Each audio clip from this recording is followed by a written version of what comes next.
So a few days ago, I uploaded a troll video that was titled "Boycott Netflix" in all caps, and it seemed like some people just completely missed the point of the video.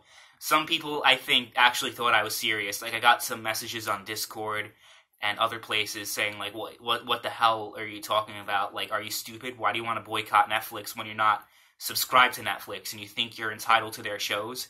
I was trying to make a bigger point there, that these people who are talking about being pro-consumer think that they're always on the right side by default. And I was kind of poking fun at those people in the last video. That's what the purpose of that last video is, to demonstrate, to using another example of exclusive content working in another industry and just showing how stupid of a position it is to say that exclusives are evil and they're awful for the industry and they shouldn't exist. Meanwhile, you don't actually financially support Sony and Microsoft and Nintendo. Meanwhile, you're advocating for them to get rid of their exclusives. The point I'm trying to say is that pro-consumerism only works if you actually have leverage over the corporations. You can bitch and complain about having about Nintendo not putting their exclusives on your platform, but at the end of the day, you're not a Nintendo customer. So Nintendo doesn't give a shit about you because you're not their customer. And you can say, well, I want to be their customer. I want to give them money. Well, at the end of the day, they are making far more money right now being a first-party console manufacturer, especially with the Switch, not so much with the Wii U. But with the Switch especially, the Switch is selling like crazy, and their first-party games are selling like crazy. Why would they get rid of exclusives, share their profits with corporations like Sony and Microsoft and Valve when they're doing just fine right now? This isn't a situation like Sega where they literally had no other choice. It was that or go completely bankrupt, going third party I'm talking about. But yeah, pro-consumerism only works if you actually have leverage. And that's the big point of this video. So, being pro-consumer doesn't always mean that you are right. It's only helpful if you actually have the means to make a change. Like with Star Wars Battlefront is a great example.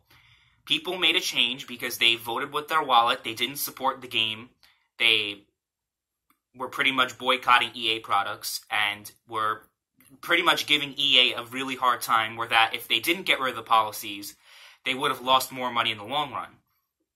And that's where pro-consumerism actually works.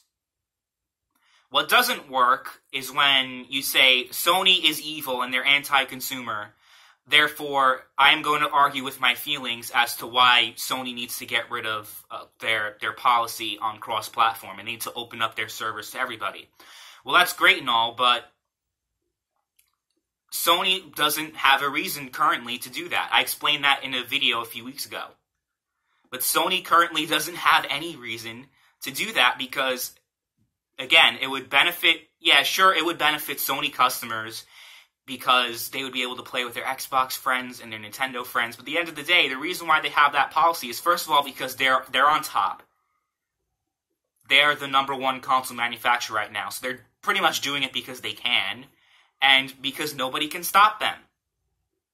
Nobody can stop Sony from doing that. These consumers do not have leverage over Sony, especially since most of the people who are upset about this aren't PlayStation users. And at the end of the day, Sony only cares about PlayStation users, like Nintendo only cares about Nintendo gamers. And everyone else doesn't matter to them. Nor should they. They are not serving the entire industry. They are not serving gamers.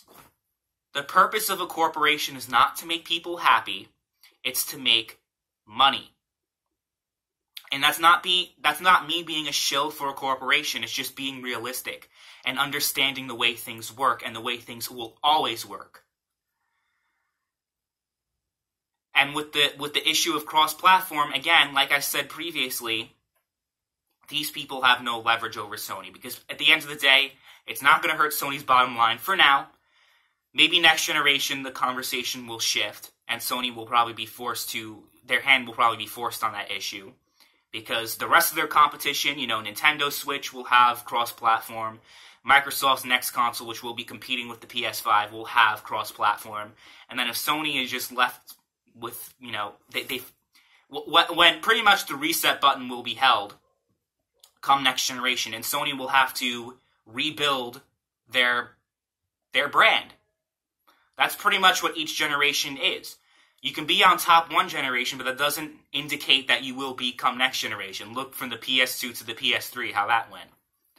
So Sony's going to have to find reasons for consumers to buy their next product, and if they are the only ones, and if all the other new consoles have cross-platform, they don't, then sure, Sony will probably be forced there. But currently now, Sony has no reason to budge on this issue, because at the end of the day, people are not going to quit PlayStation Network. They're not going to unsubscribe from PlayStation Network.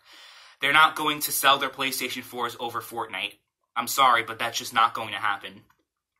So right now, there's no pro-consumerism is not very useful in solving this problem as of right now.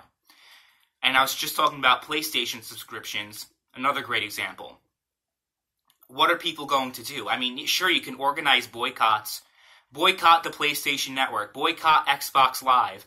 Boycott Nintendo because they also have paid online. But at the end of the day, if you're a console gamer, that's not very useful because the only alternative is PC gaming, and it's very unrealistic to expect all console gamers to go over to PC over this one issue, especially considering that most people don't give a shit about paying a subscription for online. So being pro-consumer, again, is not very useful in this situation. And, yeah, on the issue of exclusives, that's the most apparent. So, what are my overall thoughts on the pro-consumerism thing? And why did I decide to make a video on this in the first place is a great question. Well, I really didn't start to think a lot about this until I had the debate with Bullet Barry.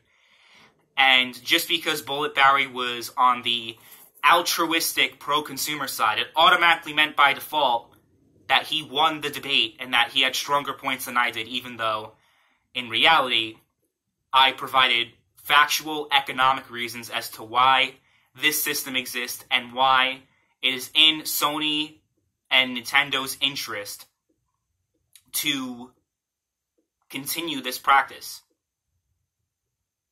So I was obviously the winner of that debate. Undisputedly. If you disagree, then you just don't understand reality. And that's really what it boils down to. So yeah, that's why I decided to make this video.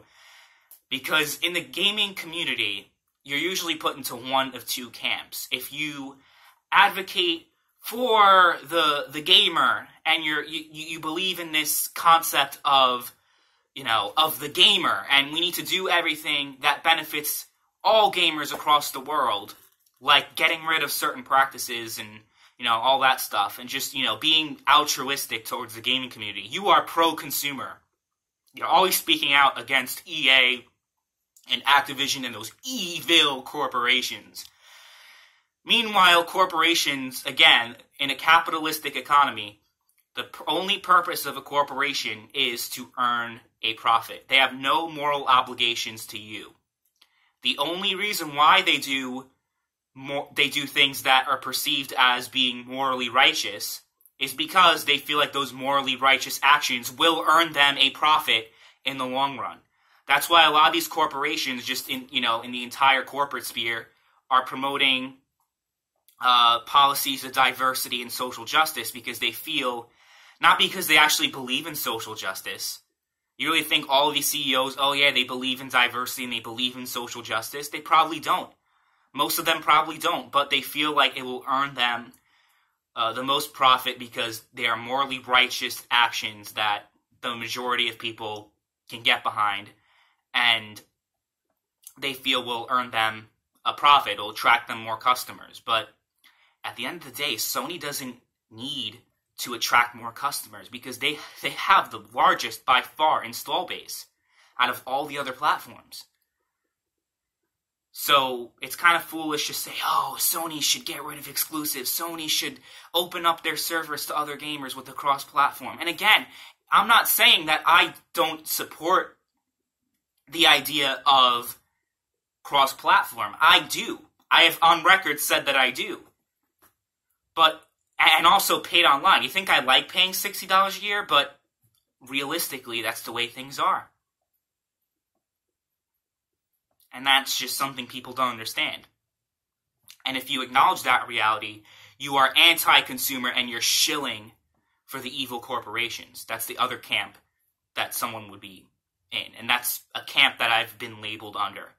I am an anti-consumer person.